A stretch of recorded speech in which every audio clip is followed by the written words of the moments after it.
मैं पूनम अग्रवाल शेठ विद्या मंदिर English high school बसई east की अध्यापिका आज कक्षा छठी के छात्रों को पूरक पुस्तक बाल राम कथा में संकलित पाठ चित्रकूट में भरत पढ़ाने जा रही हूँ।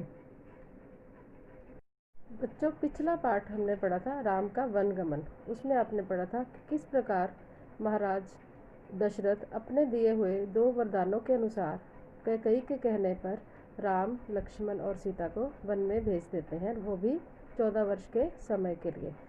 आइए बच्चों, इस पाठ में हम लोग पढ़ेंगे कि चित्रकूट में भरत किस प्रकार कार्य करते हैं। भरत कैकेय राज्य में थे, अपने ननिहाल में। यानी बच्चों, जब राम, लक्ष्मण और सीता को वनवास के लिए भेजा गया, उस समय भरत अयोध्या में नहीं थे। वे अपने नाना के घर पर कैकेय राज्य में गए हुए थे। अयोध्या की घटनाओं से सर्वथा अनभिज्ञ, अर्थात अयोध्या में क्या क्या घटनाएं घटी थी उनसे वे बिल्कुल अनभिज्ञ अर्थात अनजान थे। लेकिन वे चिंतित थे, लेकिन वे किसी चिंता से ग्रस्त थे, अर्थात वे किसी बात से परेशान थे। उन्होंने एक सपना देखा था, क्योंकि उन्होंने एक सपना देखा था और उसी सपने की वजह से वो परेशान थे, पर उसका अर्थ पूरी तरह समझ नहीं पा रहे थे। उनके सपने के अनुसार उन्हें उसका अर्थ नहीं समझ में आ रहा था कि सपने का अर्थ क्या है जो उन्होंने देखा है। संगी साथियों के साथ बातचीत में उन्होंने कहा, मैं नहीं जानता कि उसका अर्थ क्या है, पर सपने से मुझे डर लगने लगा है। तो अपने सपने के बारे में उन्होंने अपने मित्रों के साथ भी बात की कि मैंने जो सपना देखा उसका मैं अर्थ नहीं जानता कि उसका क्या अर्थ है, लेकिन फिर भी उन्होंने कहा कि मुझे सपने में जिस प्रकार की घटना नजर आई उससे मुझे बहुत डर लग रहा है। मैंने देखा कि समुद्र सूख गया, चंद्रमा धरती पर गिर पड़े, वृक्ष सूख गए, एक राक्षसी पिताजी को खींचकर ले जा रही है। वे रथ पर बैठे हैं और रथ को गधे खींच रहे हैं।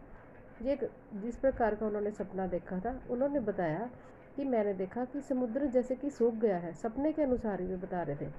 उन्होंने ये भी बताया कि ऐसे लगता कि चंद्रमा जैसे धरती पर गिर पड़ा हो, सभी वृक्ष सूख गए हों और एक राक्षसी उनके पिता राजा दशरथ को खींचकर कहीं ले जा रही है और वे रथ पर बैठे हैं और रथ को भी गधे खींच रहे हैं।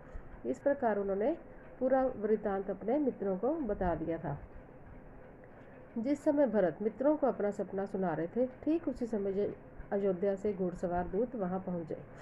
तो बच्चों, जब ये भरत अपने मित्रों को ये सपना सुना रहे थे कि उन्होंने क्या देखा, ठीक उसी समय अयोध्या से घुड़सवार दूत वहां पर आ गए, अर्थात उनके ननिहाल में पहुंच गए। जल्दी पहुंचने के लिए उन्होंने छोटा रास्ता चुना था। भरत को संदेश मिला, वे तत्काल अयोध्या जाने के लिए तैयार हो गए। तो घुड़सवारों ने भी कैकेय देश आने के लिए छोटा रास्ता चुना था, जिसकी वजह से वे कैकेय देश जल्दी पहुंच गए थे। भरत को सूचना मिली और वह तुरंत अयोध्या के लिए जाने के लिए निकल पड़े। ननिहाल में भरत का मन नहीं लग रहा था। अपने सपने में इस प्रकार की अजीब सी घटना देखने के कारण ननिहाल में अर्थात नाना जी के घर पर भी भरत का मन अब नहीं लग रहा था। जैसे कि मन उचट गया था, यानी मन बहुत उदास था और बेचैन था। वे अयोध्या पहुंचने को उतावले थे। वे बहुत व्याकुल हो रहे थे कि उन्हें जल्दी से जल्दी अयोध्या पहुंचना है। कैकेय राज ने भरत को विदा किया 100 रथों और सेना के साथ। उन्हें घुड़सवारों से अधिक समय लगा, क्योंकि घुड़सवार छोटे रास्ते से आए थे और छोटे रास्ते से चले भी गए। लेकिन क्योंकि भरत एक राजकुमार थे और अपने नाना जी के घर पर कैकेय देश में आए हुए थे, तो कैकेय राज अर्थात उनके नाना जी ने उन्हें 100 रथों और सेना के साथ विदा किया, जिसकी वजह से उन्हें अयोध्या पहुंचने में घुड़सवारों से थोड़ा अधिक समय भी लगा। सेना और रथ खेतों से होकर नहीं जा सकते थे, क्योंकि उनके साथ बहुत सी सेना थी और 100 रथ भी थे, इसलिए उनको छोटे रास्ते से जाना मुश्किल हो रहा था। वे 8 दिन बाद अयोध्या पहुंचे। तो बच्चों, उस समय क्योंकि आने जाने के लिए केवल घोड़े और रथों का ही प्रयोग किया जाता था, इसलिए वे 8 दिन के समय के बाद अपने घर अर्थात अयोध्या नगरी पहुंचे। नदी पर्वत लांघते, थके हुए और चिंतित। तो 8 दिन के समय के बाद जब वे पहुंचे तो वे नदियों को, पर्वतों को पार करते हुए घर पहुंचे थे। इसलिए 8 दिन के समय में वे बहुत थक गए थे, लेकिन चिंतित भी बहुत थे, अर्थात बहुत परेशान थे। भरत ने अयोध्या नगरी को दूर से देखा। नगर उन्हें सामान्य नहीं लगा, बदला बदला सा था। तो जब उन्होंने नगर को दूर से देखा, जैसे ही बच्चों उन्होंने नगर में प्रवेश किया, अयोध्या नगरी जो कि हमेशा जैसे खुशियाँ हमेशा वहाँ पर रहती थी। लेकिन जब वे वापस आए तो उस दिन उन्हें अयोध्या नगरी कुछ अलग ही दिखाई दे रही थी।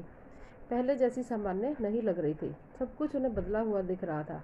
अनिष्ट की आशंका उनके मन में और गहरी हो गई। अनिष्ट अर्थात कुछ गलत हुआ है, ऐसी आशंका उनके मन में जैसे और भी गहराती चली जा रही थी। उनके मन में कोई डर समाया हुआ था कि कुछ तो बात है। यह मेरी अयोध्या नहीं है, क्या हो गया है इसे? उन्होंने पूछा। तो जैसे उन्होंने आज अयोध्या का हाल देखा तो देखते देखते उनको समझ में आया कि जिस प्रकार की अयोध्या नगरी को मैं पीछे छोड़कर गया था, ये मेरी अयोध्या नगरी है नहीं है। उन्होंने पूछा कि सड़कें सूनी हैं, बाग बगीचे उदास हैं, सब लोग कहाँ गए, वह तुमुलनाद कहाँ है? तो उन्होंने अपने रथ के सारथी से भी पूछा कि सड़कें सूनी क्यों दिखाई दे रहे हैं, चारों तरफ बाग बगीचे, सब लोग भी उदास दिखाई दे रहे हैं, वो खुशी वाला सब कुछ माहौल कहाँ पर छिप गया है? पक्षी भी कलरव नहीं कर रहे हैं, यानी पक्षियों की भी अच्छी सुंदर आवाज़ें जो कि मन को छू लेती हैं, वो किसी प्रकार का वहाँ पर उनको वातावरण दिखाई नहीं दे रहा था।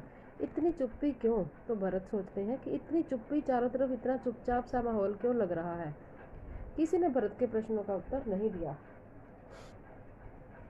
भरत के ये सब प्रश्न पूछने पर भी भरत को किसी ने भी इन प्रश्नों का उत्तर नहीं दिया, क्योंकि उन्हें बोला गया था कि रास्ते में उन्हें कोई भी कुछ नहीं बताएगा। नगर पहुंचते ही भरत सीधे राजभवन गए, महाराजा दशरथ के प्रासाद की ओर। प्रासाद अर्थात यहाँ पर प्रासाद का अर्थ है महल। तो जैसे ही वे अयोध्या नगरी में पहुंचे, वे राजभवन में गए, फिर महाराज दशरथ के महल की ओर गए। महाराज वहाँ पर नहीं थे। फिर वे कैकेयी के महल की ओर बढ़े। अब जब वे महाराज के महल की ओर गए तो उन्होंने देखा वहाँ पर महाराज नहीं थे। उसके बाद वे अपनी सबसे बड़ी माँ कैकेयी के महल की ओर बढ़े। माँ ने आगे बढ़कर उनको गले से लगा लिया। परंतु भरत की आंखें पिता को ढूंढ रही थी, लेकिन पिताजी को अपने महल में ना पाकर ही उनकी माँ ने तो उन्हें गले से लगा लिया, लेकिन भरत की आंखें केवल उनके पिता महाराज दशरथ को ही ढूंढ रही थी। उन्होंने माँ से पूछा, उन्होंने अपनी माँ से पिताजी के बारे में भी पूछा कि वे कहाँ हैं, मुझे दिखाई नहीं दे रहे हैं। उनकी माँ ने कहा, पुत्र तुम्हारे पिता चले गए हैं। तो उनकी माँ कैकेयी ने बताया कि बेटा तुम्हारे पिताजी चले गए हैं। बच्चों, यहाँ पर पाठ का पहला भाग समाप्त होता है। आगे का भाग हम दूसरे वीडियो में पढ़ेंगे।